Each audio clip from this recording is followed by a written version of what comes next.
Welcome to top 4 news. నేను Venkat. Top 4 న్యూస్లో first topic. పోలీసులు నోటీసులు ఇచ్చిన పోక్సో కేసులో విచారణకు నిందితుడు బండి భగీరథ్ హాజరు కాలేదు. పోక్సో కేసు నుంచి బండి సంజయ్ కొడుకు భగీరథ్ను కాపాడేందుకు రేవంత్ సర్కారు నానా పాట్లు పడుతుంది. పైనుంచి వచ్చిన ఆదేశాలతో చట్టాన్ని తుంగలో తొక్కుతున్నారు పోలీసులు. టాప్ 4 న్యూస్లో రెండో టాపిక్.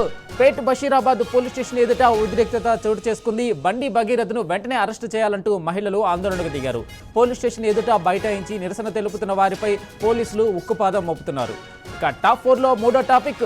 నాగర్ కర్నూలు నియోజకవర్గంలో మొక్కజొన్న కొనుగోళ్లు ఆలస్యం కావడంతో రైతన్నలు బగ్గుమన్నారు. అటు ఎవరికి అందిన కాడికి వాళ్లు దోచుకోవడమే లక్ష్యంగా నల్గొండ జిల్లాలో ధాన్యం కొనుగోళ్లు జరుగుతున్నాయి. కేంద్రాలకు ధాన్యం తెచ్చింది మొదలు అది మిల్లుల్లో దిగుమతి అయ్యే వరకు ప్రతి దశలోనూ రైతును దోచేస్తున్నారు. ఇక టాప్ 4లో నాలుగో టాపిక్. నీట్ ప్రశ్నాపత్రం లీకేజీపై బీఆర్ఎస్వి కదం తొక్కింది.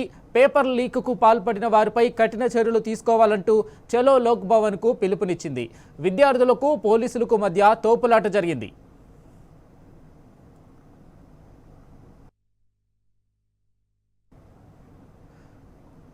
టాప్ 4 న్యూస్లో ఫస్ట్ టాపిక్.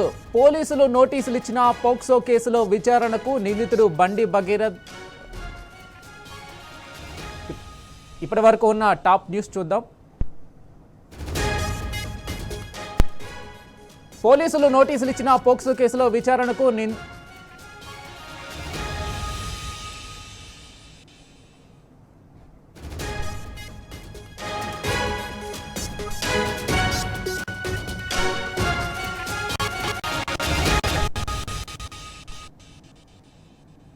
ధాన్యం కొనుగోళ్ల కోసం అన్నదాతల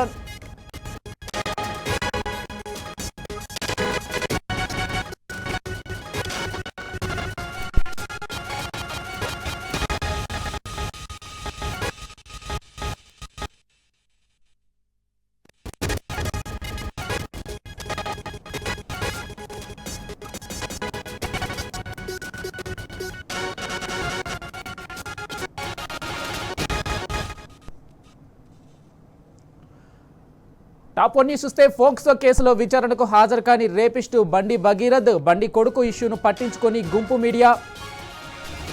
టాప్ 2 న్యూస్. బండి కొడుకు అరెస్టుకు మహిళా సంఘాల డిమాండ్, భగీరథ్ కనిపించడం లేదంటూ పోస్టర్లు. Top 3 news. ధాన్యం కొనుగోళ్ల కోసం అన్నదాతల నిరసనలు, రాష్ట్ర వ్యాప్తంగా రైతన్నల రాస్తా రోకోలు. Top 4 news. నీట్ పరీక్ష రద్దుపై కదం దొక్కిన బీఆర్ఎస్వి, లోక్ భవన్ చుట్టుముట్టిన విద్యార్థి సంఘాలు.